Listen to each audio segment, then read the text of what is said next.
Hi, very warm welcome. It's Gene from maverickstar. Guys, the reason why I put this data up on the website for you at poleshiftnews.com is so that you can go through the archive and you can take the readings of any particular anomaly like CO2, atmospheric oxygen. You can pinpoint your own positions of the magnetic North Pole on your own Google Maps and things like that. That's why I put the latitude and longitude of those on there. But you can also monitor things like radiation, volcanoes and all that. There's an archive now building up for you so that you can there start doing some charts yourself. And if you do one on CO2, what you're going to find is exactly what I found. CO2 is definitely declining.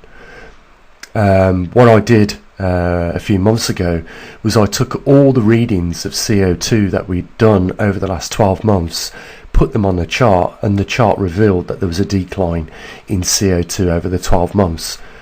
Again, you guys come here for information that you're not getting anywhere else, and you're certainly not being told by mainstream media or any other scientific organisation out there that CO2 is actually falling.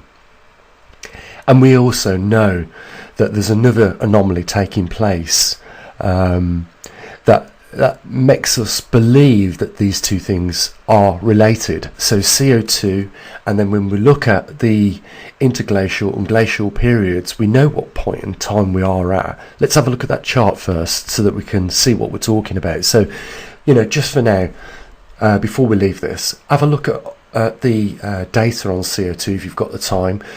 Go back over the last 12 months, take all the figures, all the readings that we've took, and then chart it. You'll see what I'm saying is absolutely true.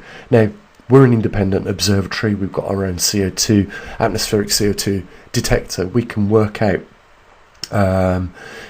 what's going on with the CO2. The only way to do this, honestly, is do it yourself. If someone said to me, oh, the sun's got 21 sunspots on there, you know what the first thing I'd do?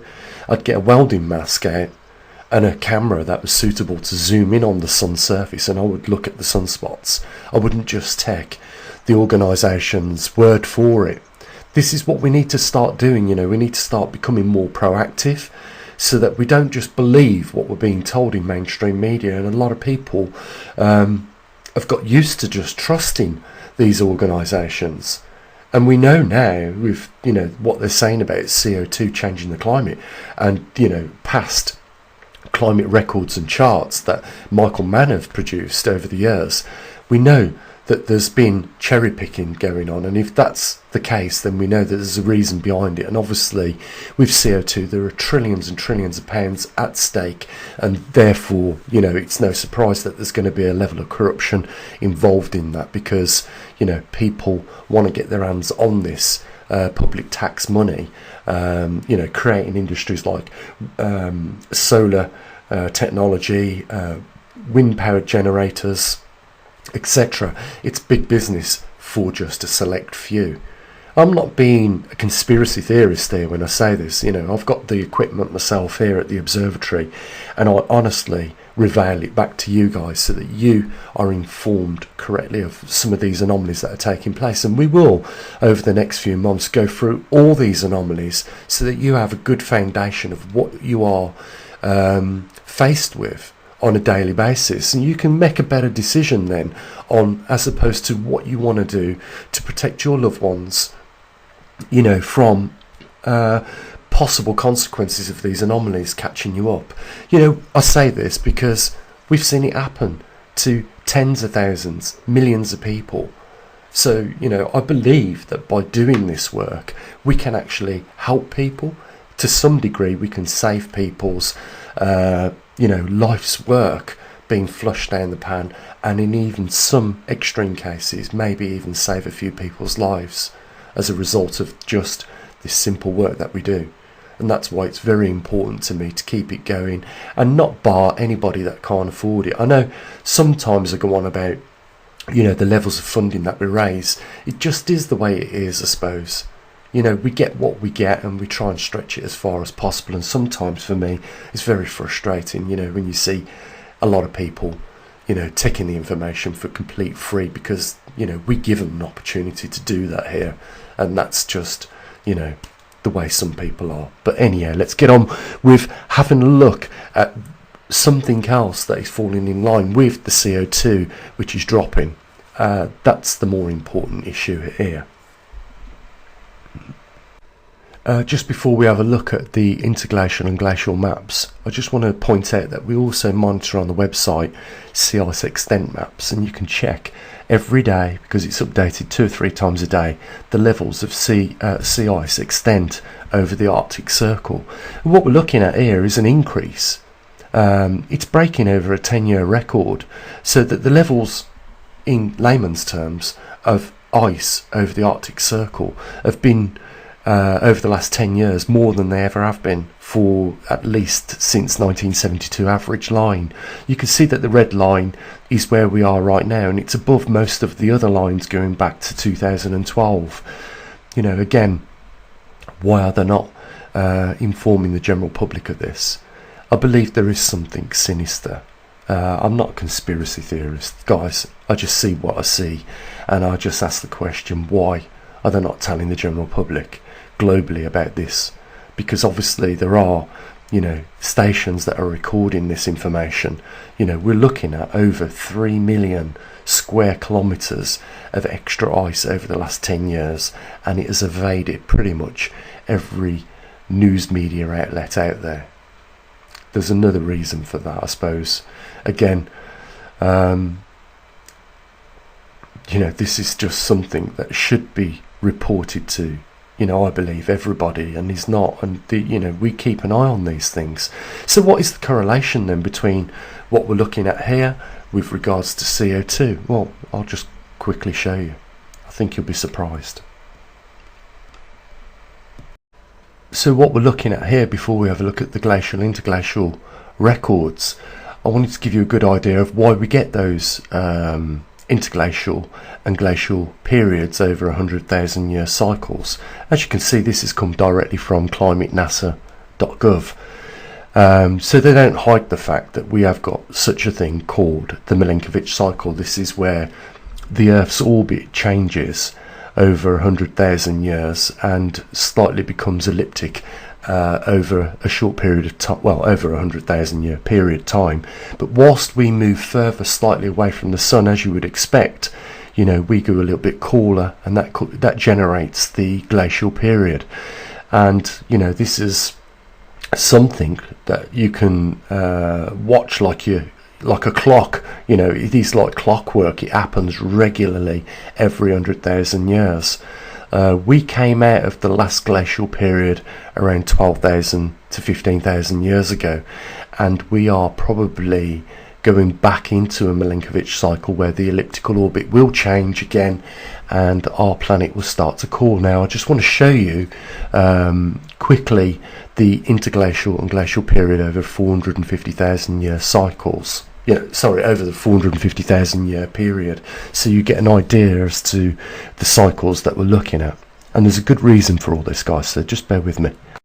So here we are looking at the interglacial and glacial periods over, you know, 450,000 years. You can see that there are at least 5 periods where we have gone into an interglacial period, and if you look to the far right of this chart, you'll see exactly where we are. And that, of course, should be concerning to you, because you know from the other 4 times we have peaked across that black line into a glacial period what happens next.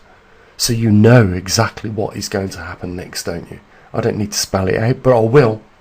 We are returning back into a glacial period, and it could be worse than a CME, a coronal mass ejection, because most of the electrical infrastructure over all countries around the world is above ground, which means it's subjected to severe ice in those times where we go back into a glacial period. But you know, that's just delving into, you know, just risks that we face. But what I wanted to draw the correlation between CO2 and, you know, the rebounding ice that we're seeing over the last 10 years over the Arctic Circle is it fits perfectly with what should be happening at this point in time, with us returning back into a glacial period. Like I said, you know, and I'm in agreement with a few others that regularly come on this channel, and we discuss these things sometimes in emails and things like that, that we are possibly around 6,000 to 8,000 years returning back into a glacial period. So we could, in years to come, see the northern hemisphere cooling off, and we don't know whether that takes place fast or slow. It could be like a thermocline that we just pass a certain point on our orbit around the sun as we go into an elliptical orbit where we cool down quick. If that's the case, then, you know, it could be any year now. But nevertheless, we are heading towards that. Now, I said to you over the last 12 months that CO2 has been falling. Well, you know, when things go cooler, as we can see on this chart, then CO2 starts to reduce. When things get warmer, and it is the fact that the horse pulls the cart and not the cart pulls the horse. Now, what they're trying to say on mainstream media is that CO2 rises and it brings up the temperature of our planet, but that's not correct, because we can clearly see which one rises first on this chart. We can see that temperature rises, and then after that CO2 rises. So if we start to see a cooling down and CO2 reduction, then that fits perfectly in alignment with a return to a glacial period. Now, over the coming videos, I want to talk to you guys about perhaps some of the things that we face, and you know, they are multifaceted. You know, we don't just face one problem, and climate's a very complex issue to really grasp and get an understanding of. And let's face it, you know, we've not mastered this over the last 100 years. Climatologists still get it wrong regularly today. But what we can do over, I believe, using long-term records, get a good understanding for predicting long-term patterns, which we can use for ourselves to better align ourselves wherever we are today. Let's face it, we're not getting our money's worth from the governments which we pay. Let's face it, they don't always tell us what's going on, and all these things that I've been talking about over the last couple of days in these videos are clearly those topics that are not being talked about readily enough. Now, you'd think that even an event that last happened 12,000 years ago, if it was an excursion like we're talking about with the magnetic reversal, you would think that that would be something that they would talk about. Well, you know, the last time our Earth had a completed reversal was 780,000 years ago. You know, there is more than enough scoop here for any media to get involved with this story and start talking about it, but for some reason they're not. That could be for a multitude of reasons, which I'm not going to get involved with. What my job is here for you guys is to stand shoulder by shoulder with you, do my best here at the observatory by using the scientific method. We collect data from equipment accurately and we relay that information back to you. We also, you know, discuss the information in terms of like what we have done today. You know, what we're looking at is CO2 dropping and also a rebounding ice over the northern hemisphere or the Arctic Circle, and those are two things that correlate with a period of time in which we are at, where we are slowly creeping back into a glacial period, which will shut down more agricultural land over the northern hemisphere right down to the tropics. And people say to me, well, is it the best place to be in the tropics? Well, you know, the problem is with that is that you get the opposite happening in the tropics. You know, you don't get heavy snowfalls, you don't get, you know, constant freezes which damages the blossom on crops and things like that. What you do get is the opposite, and that is droughts. So it's a very difficult line to walk as to predict where it's best to be on this planet. I think myself would rather be somewhere tropical, perhaps below the equator, so somewhere just around the tropical region in the southern hemisphere might be the best place, but it's anyone's best guess, and we can effort that for you guys over the coming weeks, months, to get a better idea. What we want is for you not to lose everything that you've worked your hard lives for at this point. You know, we don't want you to lose your wealth, we don't want you to lose family members or anything else. And that's why, you know, we are driven to do these videos for you guys. You know, we are genuinely trying to help and inform people. So I'll say what I said yesterday in the video, just as I ended it. You can help yourselves and others receive regular information just like this by donating using the links below. You know what, guys? You have an amazing day. You take care of your loved ones. I'll say what I usually do. Bye for now.